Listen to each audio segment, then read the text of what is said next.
और इस वक्त की बड़ी खबर राजधानी दिल्ली से आ रही है, जहां एमएस पार्क इलाके में डबल मर्डर से सनसनी मच गई है। दिल्ली में बुजुर्ग दंपति की हत्या से सनसनी। घर के अलग अलग कमरों से दोनों बुजुर्गों के शव बरामद किए गए हैं। मृतक वीरेंद्र बंसल के चेहरे पर चोट के निशान मिले हैं।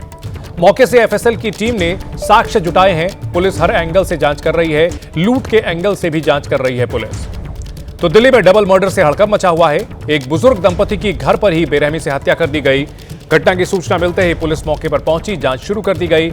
मौके पर पहुंचने पर पुलिस को मकान की तीसरी मंजिल पर दो अलग अलग कमरों में दो शव मिले। मृतकों की पहचान 65 साल के पारवेश बंसल और 75 वर्षीय वीरेंद्र कुमार बंसल के रूप में हुई है। फिलहाल पुलिस हर एंगल से मामले की जांच कर रही है। तो बुजुर्गों के डबल मर्डर से सनसनी फैली हुई है। एमएस पार्क इलाके में घर की तीसरी मंजिल पर शव बरामद किए गए हैं। बुजुर्ग दंपति की हत्या, और आपको वो तस्वीर भी दिखा रहे हैं उन बुजुर्ग बंसल दंपति की जिनकी हत्या की गई है। दोनों के शव घर पर बरामद किए गए हैं। चेहरे पर चोट के निशान मिले हैं और ऐसे में माना जा रहा है कि ये लूट के इरादे से की गई हत्या हो सकती है। हालांकि पुलिस हर एंगल से पड़ताल कर रही है। जिस घर में बुजुर्ग दंपति की हत्या की गई, वहां से हमारे सहयोगी संवाददाता सुशील पांडे की एक रिपोर्ट आपको हम दिखाएंगे। दिल्ली में आखिर सवाल ये उठ रहा है कि बुजुर्ग सुरक्षित क्यों नहीं है। घर के अंदर दो बुजुर्गों की हत्या की गई है। हमें तो पता चला था 12:15 बजे। उनका लड़का 11:15 बजे आया है, तो वो चिल्लाने लग गया। तो हम तो बाद में चिल्लाने के बाद ऊपर गए थे, दो जने देखने के लिए भी क्या हुआ क्या नहीं हुआ। अंदर जाके देखा तो दोनों जने नीचे, एक बेड से नीचे पड़ा था, एक बेड के ऊपर पड़े थे। किसी ने मारा हुआ भी है उनको। जिस घर में बुजुर्ग दंपति की हत्या हुई, देखिए संवाददाता सुशील पांडे की रिपोर्ट।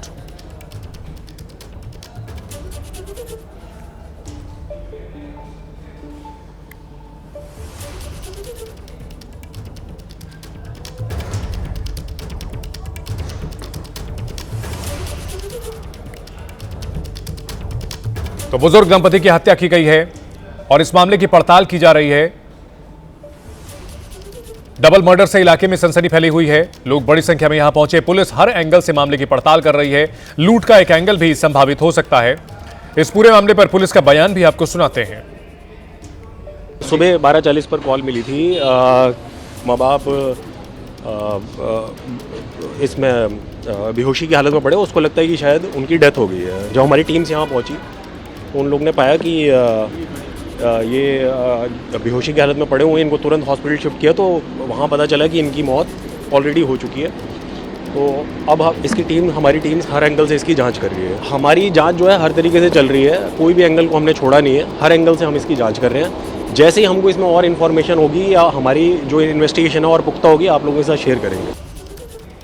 तो दिल्ली के एमएस पार्क में जहां पर बुजुर्ग दंपति की हत्या हुई है, वहीं से हमारे सहयोगी सुशील हमारे साथ जुड़ चुके हैं। सुशील, अभी तक क्या कुछ जानकारी मिल रही है इस डबल मर्डर को लेकर के? लूट का एक एंगल तो है ही, पुलिस का क्या कुछ कहना है?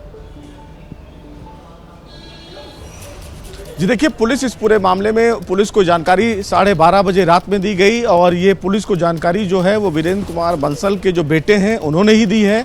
और इस पूरे मामले में बताया जा रहा है कि 12-12:15 बजे वो अपने घर पहुंचते हैं। उसके बाद रोने की उनकी आवाज़ आती है, तो पड़ोसी फिलहाल उनकी ये आवाज़ सुनते हैं। जिसके बाद जब वो घर में पहुँचते हैं तो देखते हैं कि जो वीरेंद्र कुमार बंसल हैं और जो परवेश बंसल हैं वो अलग अलग कमरे में मृत पड़े हुए हैं। हालाँकि जो वीरेंद्र कुमार बंसल थे उनके चेहरे पर चोट और गर्दन पर चोट के निशान थे, लेकिन जो फिलहाल परवेश बंसल हैं उनके चेहरे पर किसी तरीके के चोट के निशान नहीं हैं।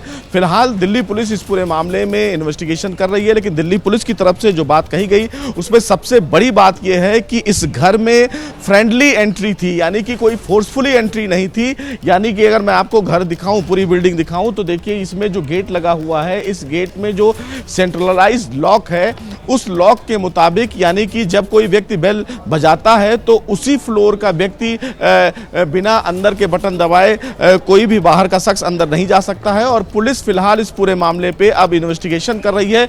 जो सीसीटीवी है, आप देख भी सकते हैं कि बिल्डिंग के बाहर जो मेन गेट है वहां पर सीसीटीवी लगाया गया है। तो इसके भी जो फुटेज हैं वो दिल्ली पुलिस फिलहाल जांच कर रही है। और साथ ही साथ बिल्डिंग के बगल में भी जो सीसीटीवी लगे हैं वहां के भी डीवीआर दिल्ली पुलिस लेकर गई है। सबसे बड़ी बात यह है कि जो पुलिस को कॉल मिली वो बुजुर्ग दंपति पति के बेटे के द्वारा मिली है। तो लिहाजा इस पूरे मामले में पुलिस अब बेटे से भी पूछताछ कर रही है। बेटे को फिलहाल दिल्ली पुलिस ने हिरासत में लिया है। दिल्ली पुलिस का यह कहना है कि अभी तक की जो जांच है उस जांच के मुताबिक फिलहाल किसी भी तरीके से घर में जो फोर्सफुली एंट्री होती है, अहम पहलू होगा कि फोर्सफुली एंट्री नहीं हुई है सुशील, और ऐसे में इस एंगल पर जरूर पड़ताल की जाएगी कि आखिरकार एंट्री करने वाले कौन थे। बहुत शुक्रिया पूरी जानकारी के लिए। मुंबई में मेयर पद को लेकर राजनीतिक बयानबाजी तेज हो गई है। एआईएमआईएम के नेता वारिस पठान के बुर्का पहनने वाली महिला के मेयर बनने वाले बयान पर सीएम फडणवीस ने रिएक्शन दिया है। बीएमसी चुनाव में बुर्के को लेकर सियासत तेज हो गई है। मुंबई मेयर को लेकर सीएम फडणवीस का बड़ा बयान, मुंबई का महापौर हिंदू और मराठी होगा। फडणवीस ने आगे कहा, मुंबई का महापौर हिंदू ही होगा। वारिस पठान ने बुर्के वाले मेयर की बात कही थी।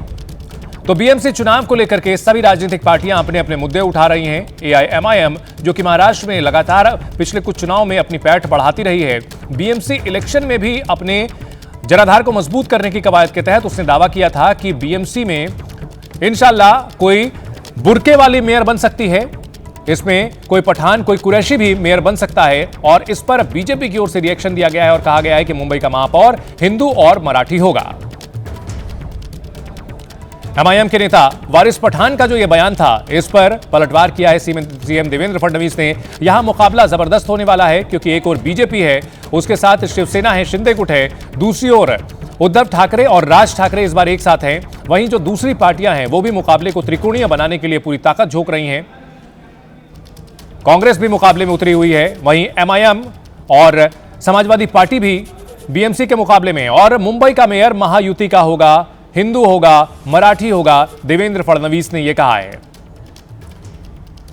तो सीएम देवेंद्र फडणवीस ने बीएमसी चुनाव में बीजेपी की ओर से बड़ा हमला बोला है एमआईएम पर। बुर्के वाली मेयर के बयान पर मराठी मानुस वाले चुप हैं। मराठी मानुस यानी उद्धव ठाकरे और राज ठाकरे पर निशाना साधा है, यानी एक तीर से दो निशाना साधा है देवेंद्र फडणवीस ने। एक और जहां एमआईएम के ऊपर पलटवार किया, वहीं उद्धव ठाकरे और राज ठाकरे को भी घेरा है। मराठी मेयर कहने वालों ने जवाब नहीं दिया है। तो उद्धव ठाकरे और राज ठाकरे पर सवाल खड़े किए हैं और देवेंद्र फडणवीस ने कहा कि हिंदू होगा और मराठी मेयर होगा। मग मुंबईचा महापौर कोण होणार असा मुद्दा देखील आला। मी परवा स्पष्ट सांगितलं, आता आमच्या एकनाथराव शिंदेजींनी देखील स्पष्ट सांगितलं, मुंबईचा महापौर महायुतीचाच होणार, मुंबईचा महापौर हिंदूच होणार आणि मुंबईचा महापौर मराठीच होणार।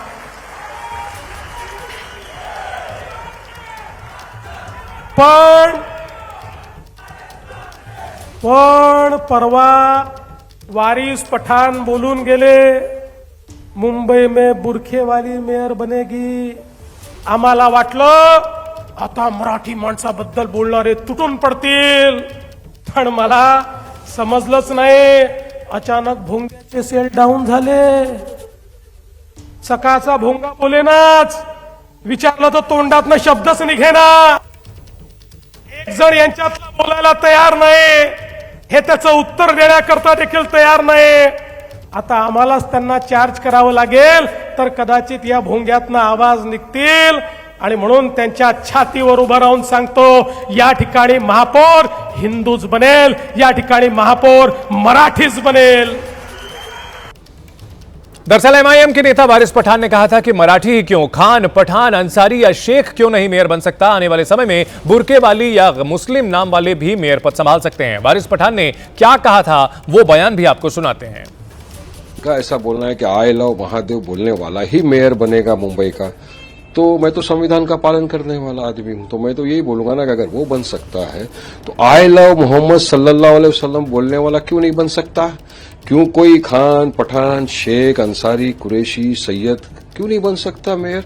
बनेगा इंशाल्लाह। हमारा तो ये उम्मीद है कि एक दिन मुंबई की मेयर हमारी हिजाब पहनने वाली महिला बहन भी बनेगी इंशाल्लाह। मुंबई से हमारी सहयोगी नम्रता हमारे साथ जुड़ चुकी हैं। नम्रता, बुर्के को लेकर के बड़ा घमासान शुरू हो चुका है और एमआईएम के बहाने यहां अगर बात की जाए, देवेंद्र फडणवीस ने उद्धव ठाकरे और राज ठाकरे पर भी निशाना साध दिया है। जी बिल्कुल चंदन, बुर्के का जिक्र करते हुए फडणवीस ने जो बयान दिया है, एक तीर पर दो निशाने किए हैं उन्होंने। एक तो क्लियर कर दिया है कि महायुति का हिंदू और मराठी जो है वही मेयर होगा। दूसरी तरफ उन्होंने संजय राउत और ठाकरे बंधुओं पर एक निशाना साधा है कि आप लगातार मराठी मेयर और हिंदुत्व की बात कर रहे हैं, तो जब कोई बुर्के को लेकर बयान देता है तो मुझे लगा आपकी प्रतिक्रिया आएगी, लेकिन आपने कोई प्रतिक्रिया नहीं दिया। तो एक तीर से दो निशाने जो हैं वो मुख्यमंत्री की तरफ से यहाँ पर देखने मिल रहे हैं। और MIM जो है वो लगातार BMC चुनाव में अपनी मजबूती करने की पूरी कोशिश कर रही है। वारिस पठान का बयान हो, कल ओवैसी की सभा हो, हर तरफ से देखने मिल रहा है कि इस पूरे मौके का फायदा उठाते हुए MIM जो है अपनी पूरी कोशिश में लगी हुई है। अब ऐसे में इस बुर्के वाले बयान को लेकर ठाकरे बंधुओं की तरफ से क्या जवाब आएगा वो आज सेना भवन में देखने मिलेगा, जहां पर पहली बार राज ठाकरे खुद सेना भवन पहुंचेंगे 20 साल बाद, और एक मैनिफेस्टो लॉन्च किया जाएगा जो मराठी अस्मिता की बात लगातार करते आए हैं, मेयर का जो जिक्र लगातार करते हैं, क्या कुछ नया लेकर आएंगे, नए मुद्दे लेकर आएंगे, वो आज यहाँ पर जाहिर होगा। ठीक है, बयानों के तीर अब जब उद्धव कि उन्होंने के ऊपर छोड़े गए हैं नम्रता, तो उम्मीद यही की जा रही है कि उद्धव और राज ठाकरे भी निश्चित तौर पर फडणवीस पर पलटवार करेंगे। बहुत शुक्रिया। बढ़ते अगली खबर की ओर। संभल में अवैध मदरसे पर बुलडोजर एक्शन। सरकारी जमीन पर बना था जो अवैध मदरसा, उस पर बुलडोजर एक्शन की कार्रवाई हुई है। इस वक्त ये बड़ी खबर आ रही है संभल से, जहां पर अवैध निर्माण पर प्रशासन का लगातार ये पीला पंजा चल रहा है। सरकारी जमीन पर अवैध मदरसा बना हुआ था और SDM कोर्ट के आदेश के बाद हाजीपुर गांव में कार्रवाई की गई है। देखिए यहां पर JCB की मदद से गिराया जा रहा है अवैध मदरसा। अवैध मदरसे पर बुलडोजर एक्शन की तस्वीरें ये संभल से आ रही हैं। संभल जहां पर शाही मस्जिद के सर्वे को लेकर के नवंबर 2024 में जब विवाद हुआ था, उसके बाद से लगातार अतिक्रमण के खिलाफ कार्रवाई की जा रही है। सिलसिला लगातार जारी है। मस्जिद के आसपास वाले इलाके के साथ साथ संभल में पूरे इलाके में जहां भी अवैध निर्माण किया गया है, सरकारी जमीन को कब्जे में किया गया है, उस पर प्रशासन का पीला पंजा चल रहा है। बुलडोजर एक्शन हुआ है। यहां पर अवैध मदरसे को गिराया गया है। सरकारी जमीन पर कब्जा करके अवैध तरीके से बनाया गया था यह अवैध मदरसा, और SDM कोर्ट के आदेश के बाद हाजीपुर गांव में कार्रवाई प्रशासन की ओर से की गई है। प्रशासन की ओर से संभल में अलग अलग इलाकों में लगातार चिन्हीकरण का काम चल रहा है। सरकारी जमीन पर जहां भी कब्जा किया गया है उन सबको खाली कराया जा रहा है। कुछ दिनों पहले हमने देखा था कि संभल में जो कब्जे वाली जमीन थी कब्रिस्तान की, वहां भी पहचान की गई थी। और यहां पर यह भी जानकारी मिल रही है कि नोटिस मिलने के बाद जो मस्जिद यहां पर हुआ करती थी अवैध मस्जिद, उसे खुद भी ग्रामीणों ने हटाया था और मलबा हटाने का काम भी किया जा रहा है। तो एक चीज साफ है, प्रशासन की ओर से साफ कहा गया है कि सरकारी जमीन पर कब्जा बर्दाश्त नहीं किया जाएगा, और संभल में यह सिलसिला लगातार चल रहा है। बुलडोजर एक्शन कार्रवाई की जा रही है। उबैदुर रहमान इस बड़ी खबर पर हमारे साथ जुड़ चुके हैं। उबैदुर रहमान, अगर बात की जाए इस मदरसे की और उस मस्जिद का भी जिक्र किया जा रहा है जिसे ग्रामीणों ने खुद हटा लिया था, क्या जानकारी है वहां से? जो संभल जिला प्रशासन है वो लगातार ग्राम समाज की, तालाब की जो सरकारी जमीनें हैं उन पर जितने भी अवैध कब्जे किए गए हैं उनको चिन्हित कर और विधेयक की कार्रवाई कर रहे हैं। उसके बाद जो है बुलडोजर की कार्रवाई देखने में आ रही है।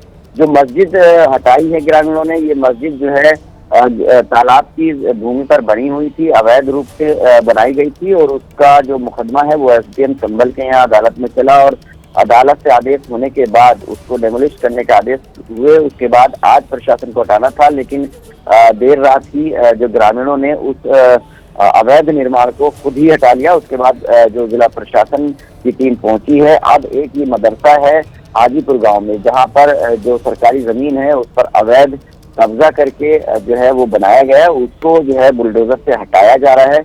जो संभल के जिलाधिकारी हैं उनका कहना है कि जो भी तालाब की जमीन है या ग्राम समाज की जमीन है, वो ग्राम समाज की जमीन जो अति निर्धन लोग हैं उनके लिए आरक्षित की जाती है। और आज जो जहां पर जिस जमीन को मुक्त कराया गया है, जहां पर मस्जिद को हटाया गया है, वहां 20 दलित समाज के लोगों को पट्टे दिए गए हैं। वो वहां पर मकान अपने बनाएंगे। अपने बहुत शुक्रिया उबैदुर रहमान इस पूरी जानकारी के लिए। बात जी राम जी कानून की और उसको लेकर सियासी तकरार की। आज केंद्रीय कृषि मंत्री शिवराज सिंह चौहान ने कांग्रेस पर बड़ा हमला बोला। दरअसल कांग्रेस ने मनरेगा बचाओ आंदोलन का ऐलान किया है और उसी पर निशाना साधते हुए शिवराज सिंह चौहान ने कहा कि ये मनरेगा बचाओ नहीं बल्कि भ्रष्टाचार बचाओ संग्राम है कांग्रेस पार्टी का। कांग्रेस ने घोषणा की है मनरेगा बचाव संग्राम, ये मनरेगा बचाव संग्राम नहीं है, ये भ्रष्टाचार बचाव संग्राम है। कांग्रेस को ग्राम से परेशानी, कांग्रेस को काम से परेशानी, कांग्रेस को राम से परेशानी। भ्रष्टाचार कांग्रेस के डीएनए में है। अब कांग्रेस तो झूठ की दुकान है, कांग्रेस को जवाब देना चाहिए।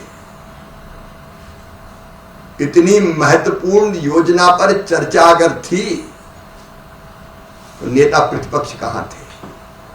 जब चर्चा चले तब आओ मत, और बाद में भ्रम फैलाओ। संग्राम, काय का संग्राम? विकसित भारत जी राम जी योजना एक बहुत बड़ा रिफॉर्म है। कांग्रेस से अपील है कि वो भ्रम ना फैलाए, झूठ ना फैलाए। कांग्रेस का जो मूल है वो है विकास विरोधी, लेकिन हर विकास का विरोध करना, देश को आगे बढ़ने पर विरोध करना,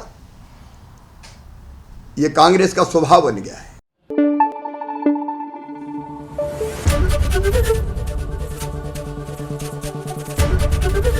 एबीपी न्यूज आपको रखे आगे।